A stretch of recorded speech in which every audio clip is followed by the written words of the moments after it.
Bonjour et bienvenue à Vie de foi. Quelle joie de vous avoir avec nous aujourd'hui et quelle bénédiction pour nous de recevoir le pasteur Fofi Ndelo. Bonjour, pasteur Fofi. Bonjour, pasteur Joël. Gloire à Dieu. Hier, pasteur Fofi, vous m'avez fait rire. J'ai découvert votre témoignage personnel. C'était vraiment glorieux. Notre sujet hier, c'était comment découvrir l'appel de Dieu. C'est ça. Vous avez découvert l'appel de Dieu d'une façon pratiquement... je ne sais pas comment dire, c'était une révélation assez claire. Vous avez fui, en fait, l'appel de Dieu. J'ai beaucoup fui. Et je ne le conseille pas à quelqu'un de souffrir comme j'ai souffert. C'est ça. Et aujourd'hui, on va parler comment recevoir le sceau de l'approbation divine. Une fois qu'on a reçu l'appel au ministère, nous savons que nous devons être un serviteur de Dieu. Amen. Et là, comment recevoir le sceau de l'approbation de Dieu? Et le premier point que vous dites aujourd'hui, c'est qu'il ne faut pas fuir l'appel de Dieu. Il ne faut pas. C'est possible qu'on fuit l'appel de Dieu. C'est possible. J'en suis sûr et certain que même ceux qui nous regardent, il y a d'autres parfois qui se retrouvent dans une même situation que le mien. Mais je ne te les conseillerais pas. Comme Jonas. Jonas. J'ai souffert. Parce qu'il y a d'autres choses que j'ai vécues auxquelles je ne pouvais pas, je ne devrais pas passer par là. Mais j'étais tellement têtu. Parce que quand je dis têtu, je ne voulais rien savoir. Parce que, premièrement, je commençais à voir un peu ma vie par rapport à mon pasteur. Je regardais la vie de pasteur.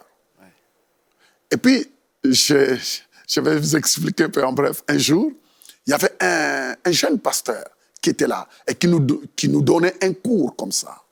Et vous savez, en enseignant, jusqu'à présent, j'aime même les sujets. Il pointait le doigt. Il a essayé de toucher sur l'appel de Dieu et il pointait les doigts. On était presque dans les 80 personnes dans la salle. Et il pointait les doigts en expliquant son cours. Et quand il pointait le doigt venait tout droit à moi. Et moi, je faisais ça. Je faisais tout de baisser la tête. Vous voyez jusqu'à quel point je luttais. Je disais non, pas moi. Pourquoi il me pointe le doigt? Moi. Et je disais toujours, pourquoi il me pointe le doigt? Vous voyez, c'était compliqué. Et pour moi, c'était un dilemme. Je me disais, qu'est-ce que ma vie va devenir? Moi, je ne me vois pas. Premièrement, je ne voulais même pas admettre cela. Je ne voulais même pas accepter. De toute façon, je me disais, non, moi, j'ai donné ma vie à Jésus, ça s'arrête. Il y avait un médecin qui était à côté de moi, que je n'oublierai jamais. Il me regardait. Il voulait me dire, mais en le regardant, la façon dont il me regardait, il voulait me dire seulement, je crois qu'on s'adresse à toi. Je me disais, de toute façon, on est ici nombreux. Certainement, le doigt pointe la personne à côté. Et je suis parti tellement loin. L'appel était tellement fort à moi. La voix était tellement forte à moi que j'ai dit non. Pour éviter tout ça, j'avais un peu de moyens. J'ai pris la décision de supporter quelqu'un, un étudiant, qui étudiait au Campus pour Christ. J'ai décidé de payer ses frais de scolarité au Campus pour Christ, qui faisait une école biblique du Campus pour Christ. En fait, pour moi, c'était une façon de me débarrasser de la voix que je sentais dans mon cœur. Je me disais... Vous pensiez, si je paye l'école biblique pour quelqu'un d'autre, Dieu va peut-être me laisser tranquille. Exactement. Et puis moi, je vais pouvoir travailler dans le monde des affaires parce que c'était vraiment votre vision. Mais pasteur Joël, c'était difficile parce que les gens ne voyaient pas les combats que je menais. Et je souffrais. Il y a des moments même, je n'arrivais pas à dormir. Je ne voulais tellement rien savoir. Je voulais tout me débarrasser. Je disais non et non et non. Parce que non, je me disais, moi, je ne suis pas appelé à ça. Premièrement, cela ne m'est jamais venu dans la tête. C'était compliqué. Je me souviens, le jour de mon baptême, j'ai été baptisé par ces deux pasteurs, mais je voyais comment ils avaient cette fougue de me présenter devant. Ils priaient pour moi, ils m'ont plongé dedans. Quand je suis sorti, il y a d'autres qui étaient un peu heureux d'être baptisés, mais moi, voyant la fougue et puis la joie que ces deux pasteurs-là avaient, le pasteur Vernon et le pasteur Lumbongo, ces deux pasteurs-là m'ont marqué, c'était en 82. J'étais un peu, je me suis dit, mais qu'est-ce qui leur arrive? Alors, ils m'encourageaient. Mais la façon dont ils m'encourageaient, c'est comme s'ils disaient, bienvenue. Bienvenue non seulement dans la famille de Dieu, mais vraiment dans le service. Mon ami. Et c'est ça. Un jour, j'étais chez moi. Je venais de terminer de prier, presque vers minuit quart, je n'ai jamais oublié, minuit quart. Alors je réfléchissais, parce que la plupart des choses que je faisais commençaient à me lâcher. Alors je venais de prier, je finissais. Je me suis dit, bon, ben, écoute, je vais m'allonger. Pasteur Joël, je n'ai pas eu le temps de m'allonger sur mon lit. Je baissais seulement ma tête. J'étais là, je venais de terminer la prière. J'ai bien fermé ma porte de la chambre. Et je vois quelqu'un entrer dans la chambre. Je dis, mais comment? Je vais de terminer la prière et puis quelqu'un entre dans ma chambre. Il n'a pas toqué à la porte. Et chose qui m'a beaucoup plus embêté, c'est que ses pieds ne touchaient pas à terre. Ses pieds ne touchaient pas à terre. Bon, dans la vie courante, je fais du sport. Je fais des karatés. C'est un peu la brutalité. Je me disais, mais non, quand même, je ne vais pas permettre que quelqu'un entre dans ma chambre. Premièrement, sans demander ma permission. Mais au fur et à mesure, j'ai pensé, tout cela s'est passé dans ma tête. Au bout de quelques secondes, la personne avançait, mais il brillait tellement fort que finalement, j'ai senti toute ma force, physiquement, m'a lâché. Ça, je me souviens et je n'oublierai jamais. Je n'avais plus la force de la tête jusqu'aux pieds. Et j'étais immobile sur mon lit. Mais mes yeux regardaient. Au fur et à mesure, il s'approchait. Il brillait tellement que je vis ma tête tourner sous l'oreiller. Je baissais ma tête comme ça, en face de l'oreiller. Je dis, il faut que je crie pour que ma grand-mère à côté entende que je suis en train de mourir. Tous, mais Pasteur Joël, tout cela s'est passé au bout de quelques... Je dis, je vais crier, il faut que je crie, que ma grand-mère entende que je suis en train de mourir. Ce n'est pas possible. Mais la personne arrivait. Je me souviens, quand il s'est approché, je voulais crier, mais je ne pouvais plus crier. Je ne pouvais plus lever mon corps. Je ne pouvais plus vraiment sentir mon corps. Je voulais me battre, parce qu'il fallait quand même que je me défende. Et ça ne marchait plus. Et finalement, je me suis laissé. Je dis, je ne comprends plus ce qui va m'arriver, si je vais mourir. Mais la personne brillait. Ce que je sais, c'est qu'il brillait. Quand il s'est approché de moi, tout ce que je vis qu'il a baissé sa main et il a touché mes lèvres. Mais c'est difficile à expliquer. Il portait une alliance. C'est ça. Et c'est l'alliance, quand il m'a posé la main, c'est l'alliance qu'il a mis sur mes lèvres. Et là, il a dit, va partout dans le monde, prêche l'évangile. Je dis, mais je viens de terminer la prière, comment est-ce qu'un fantôme, parce que chez nous, tu sais, si un fantôme peut venir me toucher comme ça, parce que jusqu'à présent, pasteur, soyez à ma place, je ne comprends, je n'étais pas encore éduqué dans la parole. À peine je viens d'accepter le Seigneur, à peine ici, c'est quelques mois. Vous voyez un peu, je ne comprenais rien. Et je voyais quand il a terminé, il repartait, ses pieds ne touchaient pas à terre, mais il était vraiment couronné d'une lumière incroyable. Justement, au moment quand il a quitté la chambre, j'ai sursauté de mon lit, j'ai dit, qui est-il? Qui est-il? Qui est-il? Qui est-il? Et puis je suis resté calme, mon cœur battait calmement. Je dis, mais qui est-il? Qui est-il? Je vais terminer la prière. Et puis, je ne sais pas qu'est-ce qui est venu me toucher. Et puis de quoi? Il a dit des choses. Je n'ai pas pu dormir. Je suis resté pendant au moins 40 quelques minutes. Finalement, je me suis endormi. Je n'ai jamais dit cela même à mon pasteur. Jamais. Jamais. Et ce témoignage, je l'ai dit rarement. Rarement. C'est difficile que je parle de cela. C'est resté en moi. On parlait avec le pasteur, mais je ne disais jamais ça. C'est que j'ai vécu. Parce que je ne dormais pas. Je me suis dit, je ne sais pas, qu'est-ce qu'il dira de ça? Quelle interprétation qu'il dira de cela? Je me suis dit, premièrement, je sais seulement que quand cette personne a dit aller partout dans le monde, ça veut dire que c'était une confirmation. Et si je le disais à mon pasteur, certainement il allait appuyer, il allait dire voici. Voilà. Alors que moi, je fouillais la paix. Oui. Et les choses ont commencé d'une manière accélérée. je ne suis plus jamais reculé en arrière. En fait, avec moi, le Seigneur les choses allaient vite, vite, vite, vite. Mon appel était tellement intense et ça allait d'une manière rapide que jusqu'à présent, c'est difficile de vous l'expliquer. Le Seigneur commençait à m'utiliser. Mais surtout quand je priais pour le malade. Je me souviens, dans tous ces 3 cellules de prière que j'avais, on amenait des personnes malades, et des maladies bizarres. Je menaçais. Un jour, je me souviens, on m'a amené une petite fille, je crois, de 2 ans qui était malade. Et j'étais en train de manger. Ma grand-mère venait de me servir. Alors finalement, je dis à Dieu, Seigneur, si tu ne les guéris pas, je ne mange plus. Finalement, je me pose les mains.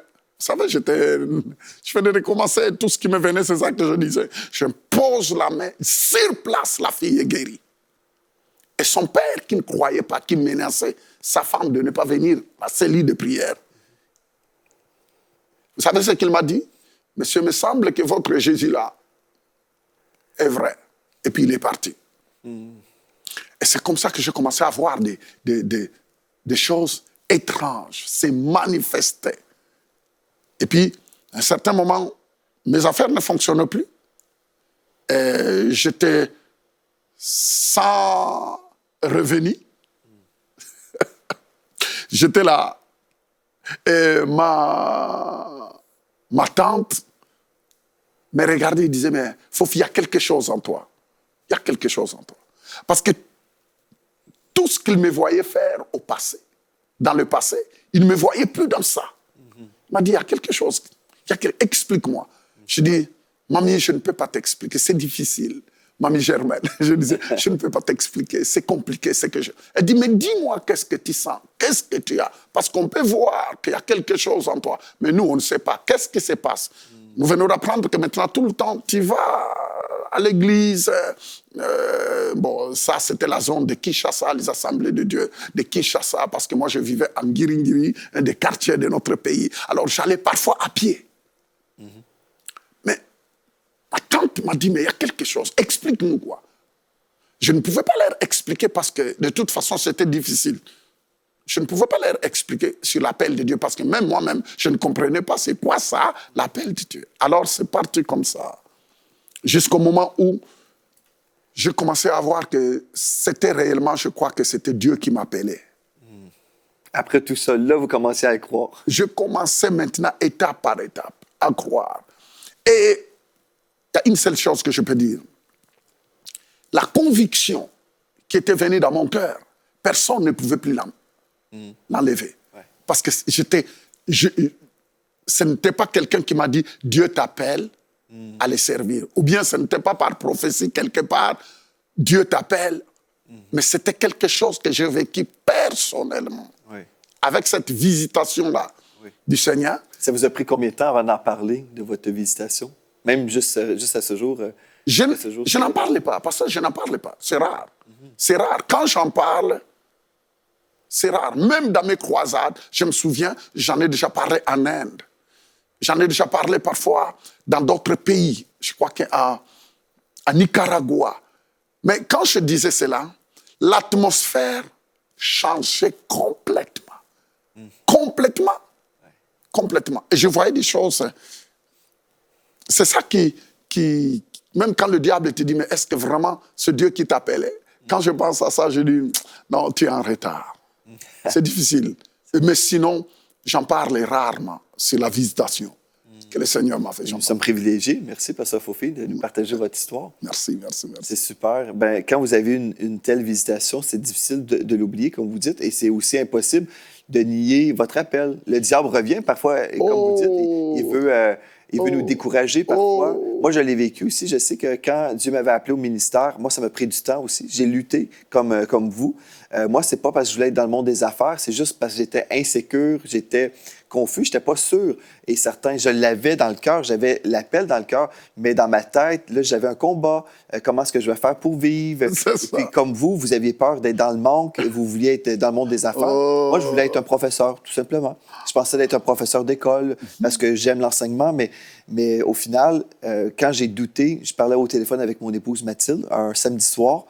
Et puis, j'ai remis en question mon appel. Le dimanche matin, en visite dans une église, il y avait un pasteur de la Caroline du Nord qui était là, ou du Sud, je me souviens toujours pas, des États-Unis, du Sud des États-Unis. Et puis, il m'a dit, Joel Spinks, il m'a vu dans le fond de la salle de l'église, il dit, viens en avant. Et puis, je suis venu en avant. Et puis, il a finalement répété, en fait, des choses que j'ai dit la veille. Il dit, cesse de douter de ton appel. Dieu m'a réveillé à 4 heures cette nuit. Il voulait que je te dise, cesse de douter. Cesse de douter. Accepte l'appel de Dieu. Et je l'ai accepté à ce moment-là, mais j'ai dit, mais ce n'est peut-être pas le temps de Dieu. Et puis, finalement, là, j'ai encore couru. Mais en gros, ce que je partage en ce moment, c'est que des fois, quand Dieu nous appelle au ministère, c'est pas toujours évident pour nous. Non. Des fois, on est là, on lutte et on pense dans la parole de Dieu à Jonas aussi qu'il a lutté contre l'appel de Dieu. Donc, il y en a plusieurs qui luttent en ce moment. Peut-être vous êtes cette personne et vous êtes en train de lutter contre l'appel de Dieu. Mais en fait, quand on cède à la volonté de Dieu, on réalise en fait que Dieu a des projets meilleurs qu'on peut avoir pour nous-mêmes, n'est-ce pas? Exactement. Dans Jérémie 29, 11, on voit justement que Dieu a des projets de paix et non de malheur, afin de nous donner un avenir et de l'espérance. Donc, on devrait juste céder notre volonté à la volonté de Dieu. Et comme vous avez fait, ayant reçu cette visitation du Seigneur qui vous a appelé lui-même, on voit des années plus tard que cette parole a été confirmée. Vous avez parcouru le globe en prêchant l'Évangile, en voyant les malades guérir, et puis guéris. Et puis là, aujourd'hui, il y a des gens à la maison qui diraient, moi, je n'ai pas reçu tout ça, Pasteur Fofi. J'aimerais bien ça, avoir une visitation comme vous. C'est comme, j'étais en train de dire que l'appel de Dieu se révèle à chacun de nous d'une manière, différemment. Il ne faut pas penser que Dieu se révélera à toi comme il a fait au pasteur Joël ou bien à moi. C'est totalement différent. Ça. En tout cas, tout ce que je peux dire, c'est que Dieu se présente à chacun de nous à sa manière et comme il le veut. Et surtout, il ne faut même pas gêner ou vouloir voir des visions, que Dieu se révèle à toi dans une vision ou dans un rêve. Non, je ne le conseille pas. Parce que moi, je ne l'ai jamais demandé. C'est ça. Moi, c'est la même chose. Je n'ai pas cherché des choses comme ça. J'ai cherché Dieu.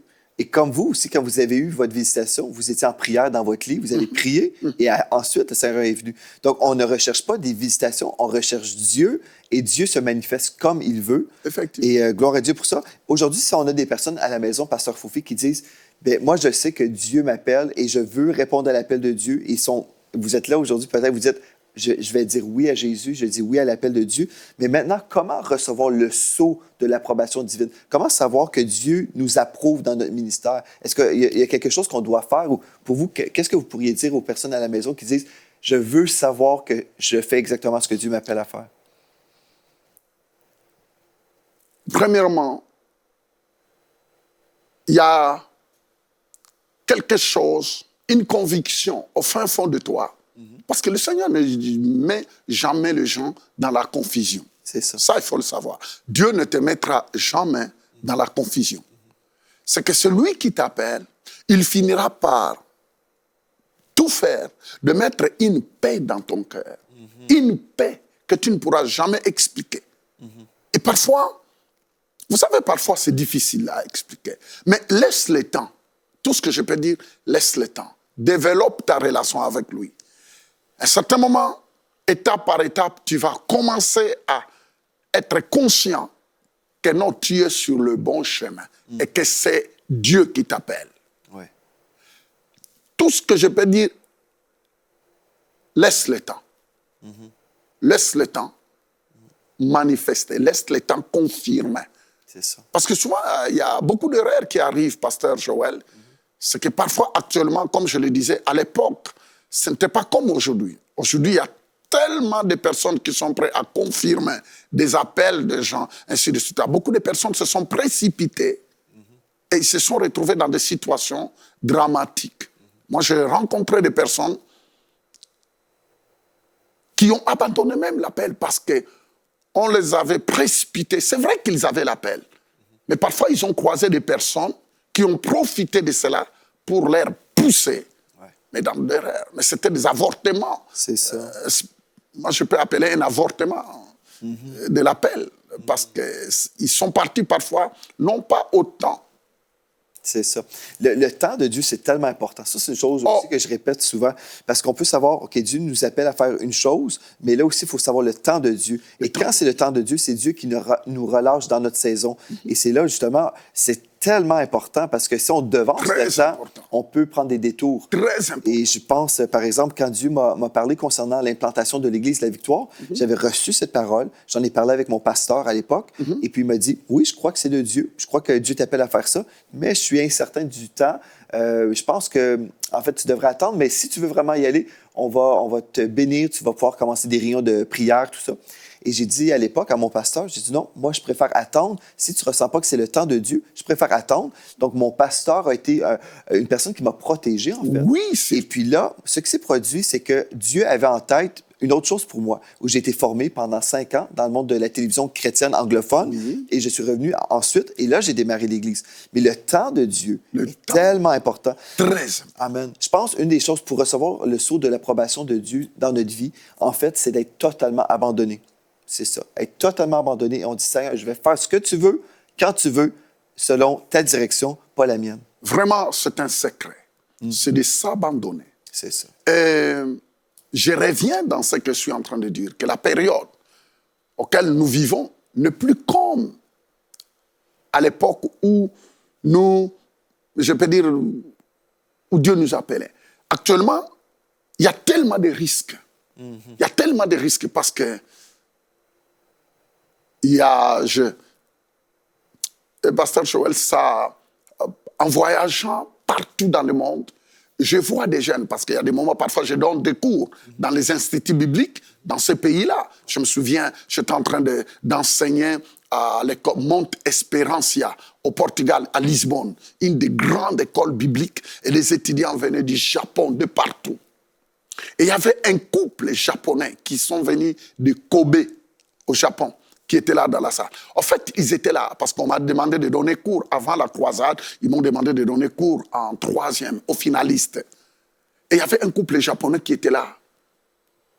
Jusqu'à présent, ils vivaient dans une confusion totale. Ils étaient en phase terminale à l'école biblique, mais ils ne savaient pas. Ils ne savaient pas. Premièrement, ils avaient un peu de difficulté aussi de croire que le don spirituel est pour notre époque. Alors, le directeur, qui est un Américain, m'a expliqué que ces couples-là, les ont créé des problèmes, des sérieux problèmes. Ils sont venus du Kobe, du Japon, mais ils ne croyaient pas. Ils sont venus d'une église, mais ils avaient des difficultés. Ils ne croyaient même pas dans leur appel. Et ils ne croyaient pas surtout que les dons du Saint-Esprit pouvaient être en action. Vous savez, on venait de terminer la prière dans une salle de prière de tous les étudiants. Finalement, ils m'ont amené à la classe en 3e finale, les finalistes. J'arrive, je commence à parler. Ils m'ont dit, donne-nous un cours sur le Saint-Esprit. Le professeur a dit, le révérend Fofi, lui ne vous expliquera pas vraiment la théologie, mais c'est quelqu'un qui est du terrain. Certainement, il va vous donner des exemples et puis il va vous aider à savoir sur la réalité du terrain parce que ce que vous étudiez ici à l'école, c'est tout autre que ce que vous allez croiser dehors. Alors, nous l'avons invité pour qu'il vous parle de la réalité du terrain. Pasteur, je commence à parler sur la personne du Saint-Esprit. Comment lui faire confiance? Presque 5 minutes après, je pointais le doigt à ce couple. Je dis, levez-vous. Le temps de se lever, le 2 était baptisé du Saint-Esprit. Wow. Ils étaient à terre, le 2, littéralement. Le 2 était à terre. Toute la classe ont acclamé. Pourquoi? C'est parce que c'était ce couple-là qui disait que non, le baptême du Saint-Esprit n'existait pas, que le don du Saint-Esprit n'est pas en action à notre époque. Le 2, le couple était baptisé du Saint-Esprit, mais baptisé du Saint-Esprit, ivre même. Le directeur, à la fin, il m'a dit, Pasteur Fofi, nous remercions Dieu qui t'a amené ici parce que nous avons expliqué toutes sortes de philosophies. Nous avons expliqué dans tous les domaines possibles. Ça n'a pas marché, mais il voulait au moins voir la démonstration que ce que nous avons expliqué était vrai. Vous voyez? Et ils sont partis, ils sont repartis au Japon avec une conviction. Et j'en suis sûr et certain, je suis convaincu que c'est des grands piliers au Japon aujourd'hui. Gloire à Dieu. Voyez, Dieu va permettre lui-même. Comment il fera? Parce que Dieu n'a pas besoin de notre coup de main. C'est ça. Dieu n'a pas besoin de notre coup de main. Dieu lui-même qui t'a appelé va organiser les choses à sa manière pour t'amener à comprendre et à réaliser que c'est lui qui est dans l'affaire. Mais il y a une condition. On doit s'abandonner. S'abandonner exactement. Pasteur Fofi, pouvez-vous prier maintenant pour les personnes à la maison qui sont là, qui sont rendues à une place où ils sont prêts à vraiment s'abandonner entre les pieds de Dieu? Père Céleste, nous voulons te dire merci. Amen. Merci Jésus. Parce que c'est l'occasion. Père, nous croyons que c'est toi qui permets à cette opportunité de parler à des centaines et de milliers de personnes qui nous regardent. Père, merci parce que cette occasion aide à chacun, femme et homme, à saisir que c'est toi qui viens pour confirmer et à prendre la décision de s'abandonner, à toi, qui les a appelés. Seigneur, tu l'as dit à Jérémie, avant que tu viennes sur la terre, je te connaissais par ton nom. Oh Père, certainement si tu l'as dit à Jérémie, tu le dis aussi à ces hommes et ces femmes qui nous suivent. Seigneur, ils ont besoin d'être conscients, d'être convaincus de leur appel. Mais aide-leur, Seigneur. Père, aide mes bien-aimés de s'abandonner à toi et de compter sur toi. Oui, Seigneur Dieu. C'est confier à toi. Parce que la Bible dit que celui qui nous appelle est fidèle. Seigneur, merci pour ta fidélité. Donne gloire à ton nom dans la vie de chaque personne qui est en train de nous suivre. Saint-Esprit, parle dans leur cœur. Nous avons des limites, mais toi, tu n'as pas de limites. Glorifie Jésus dans leur vie, au nom de Jésus. Gloire à Dieu. Jesus. Comme on prie ensemble, je voyais une femme, vous êtes en train de frapper sur une porte et vous essayez de défoncer la porte. Et Dieu vous dit aujourd'hui, abandonnez-vous tout simplement et je vais ouvrir la porte pour vous. Des fois, on est là, on essaie, on veut faire en sorte que les choses vont progresser, on veut faire avancer les choses, mais c'est plus profitable pour vous de reculer tout simplement. Amen. Et puis laissez le Seigneur agir dans votre vie, laissez le Seigneur vous bénir et vous aider à aller justement à un autre niveau. Donc on dit gloire à Dieu pour vous parce que je crois que toutes les personnes qui ont cédé leur volonté aujourd'hui, si on s'abandonne vraiment, on verra la gloire de Dieu dans notre vie. Si tu crois, tu verras la Ils gloire de vont Dieu. voir la gloire de Dieu. Alléluia.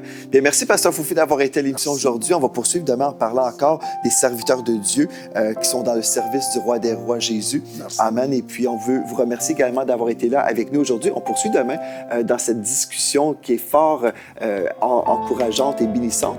Et puis, d'ici à demain, si je veux vous inviter, contactez-nous par courriel videfoi@enseignement.com, videfoi@enseignement.com. C'est la prochaine fois. Soyez richement bénis.